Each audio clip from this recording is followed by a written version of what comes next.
आप चले जाओ। तो कहा कि हम तो चले जाएं, लेकिन हम जाएं कैसे? भगवान ने कब चिंता के करो, वो योजना हमारी है।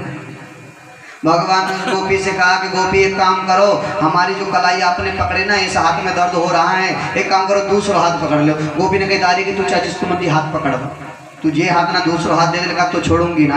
भगवान ने अपना हाथ निकालो, अपना हाथ छुड़ायो और वही गोपी के पति को हाथ वही के हाथ में दे दो और भगवान चल रही।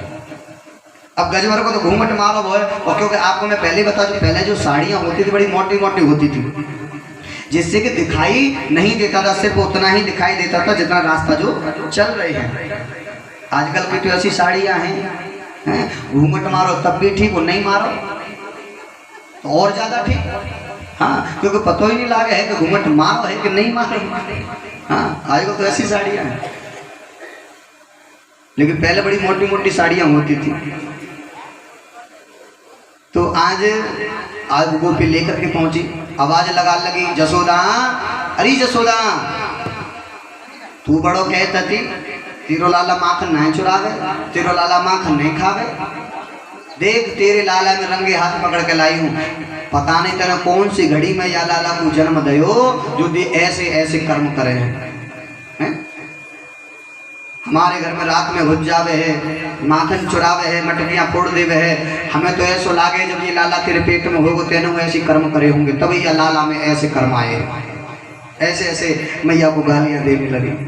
अब मैया निकल के आई क्रोध में भर करके, मैया गुस्से में आई और मैया ने कहा गोपी तू ये ऊँट से मोहड़े लेके आई गई है और यह गालियां मुझे सुना रही है, पहले ये तो देख ले कि तेरे हाथ में मेरे लाला है कि तेरो लाला है? पहले हाथ में देखो कौन को लाला है, मेरो लाला है कि तेरो लाला है? अब जैसे गोपी ने पल्ला ऊपर की और देखो ये तो हमारी पति है, तो महाराज तुरंत हाथ छोड़ो, आप कहाँ से आए? मैं तो कन्हैया को पकड़ के लाई थी। तो उसके पति ने कहा कि जब कन्हैया ये नहीं कह रहे हो कि यह हाथ में दर्द है जो दूसरे पकड़ ले, तो कन्हैया ने अपना हाथ छुड़ायो और हमारा हाथ दे दो।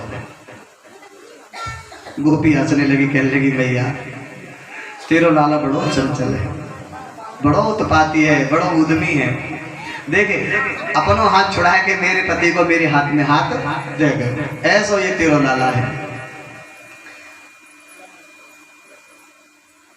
एक ऐसी गोपी जैसी हमारी मैया बैठी है ना, हाँ ऐसी बिल्कुल गोपी, वो भी वही उलाहने में शामिल होती है।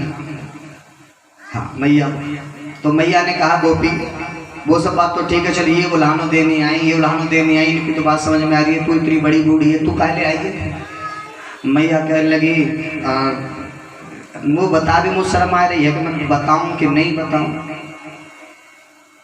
तो जसोदा मैया कहने लगी जब इनको उल्हानो सुन लो तो तू अपन उल्हानो बता दे, तेरे को उल्हानो है।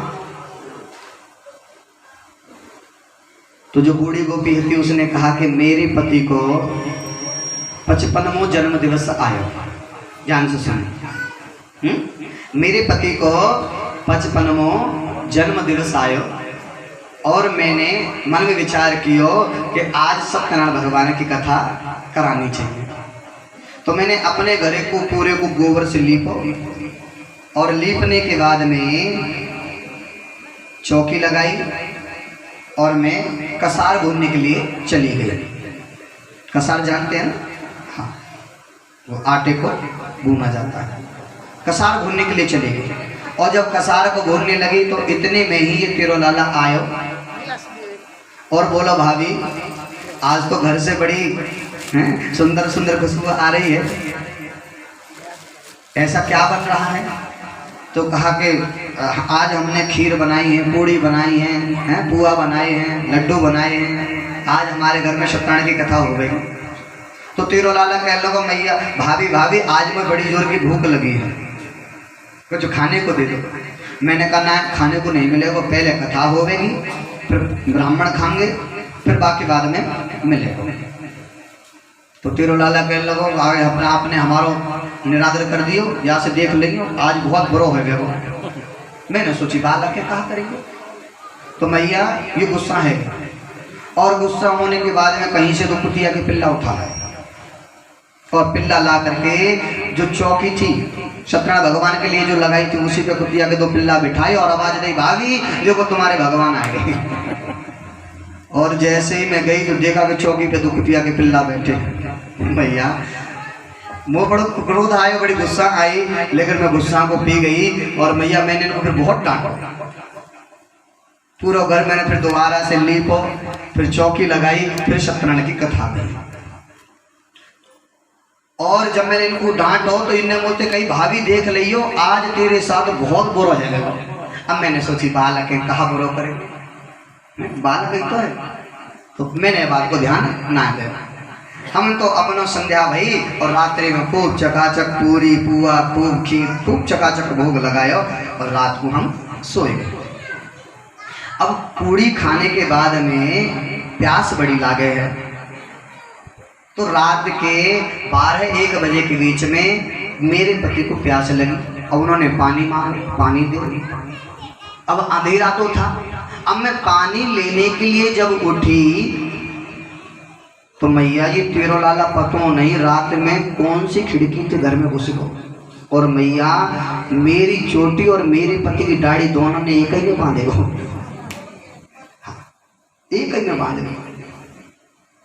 और मैया जब मैं पानी लेने के लिए उठी तो मैया मेरी तो चोटी खींचे और उनकी दाढ़ी खींचे। अब वो मोते कहे तुम क्या कर रही हो, तुम क्या कर रही हो। अब मैं उनसे कहूँ कि तुम क्या कर रहे हो, तुम क्या कर रहे हो।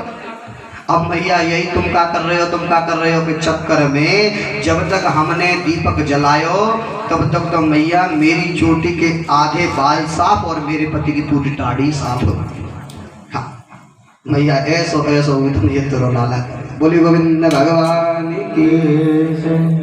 मैया को बड़ा क्रोध आया। अब मैया को जब क्रोध आया तो लाला को बुलाया। वो लाला को मैया ने बहुत डांटा, बहुत डांटा।